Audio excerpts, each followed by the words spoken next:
Hi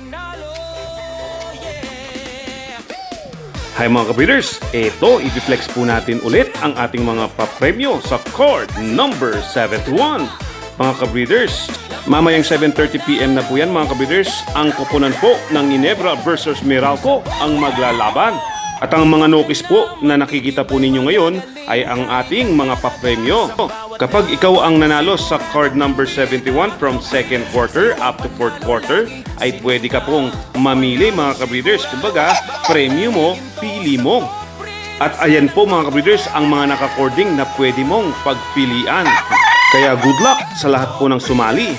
Pwede pa po tayong humabol mga kabreeders. We do still have 19 slots available.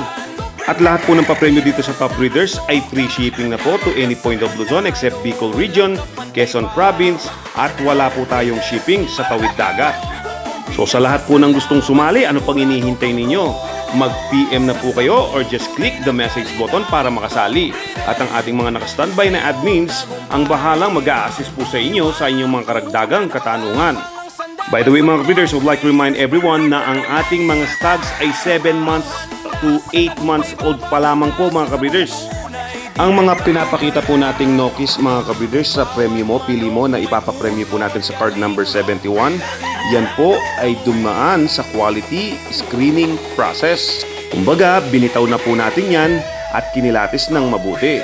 Out of 100 roosters mga kabreeders, yan po ang mga nokis na pumasa sa pagkilatis po natin.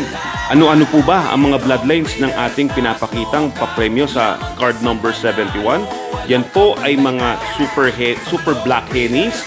Meron po tayong mga Gilmore hats po na ang bloodlines po ay galing po kay Idol Paulo Malvar at yung iba naman po ay cross sa mga imported bloodlines.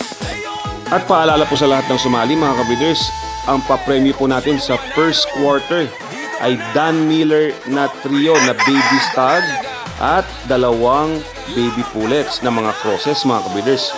Sa lahat po ng interesadong sumali mga kabreeders, inaanyayahan ko po kayo na sumali sa aming group chat para lagi po kayong updated sa ating mga events, activities, and of course, para updated po kayo lagi sa ating mga palaro.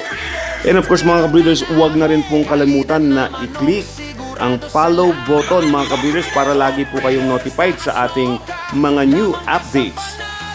Ang lahat na palaro po natin dito sa Top Breeders mga kabreeders ay konting katuwaan lamang para hindi naman po boring ang ating page. Kaya mga kabreeders, good luck po sa lahat ng sumali kung sino man po ang makakasungkit sa ating mga nokis. Yan po mga kabreeders, no? Sa lahat po ng gustong sumali, wag po tayo sa comment section mag-message. I-click po natin directly ang message button para makasali. So ano pang hinihintay mo mga kabreeders? Humabol na habang may slots pa. Dito sa Top Breeders, lamang ka sa panalo.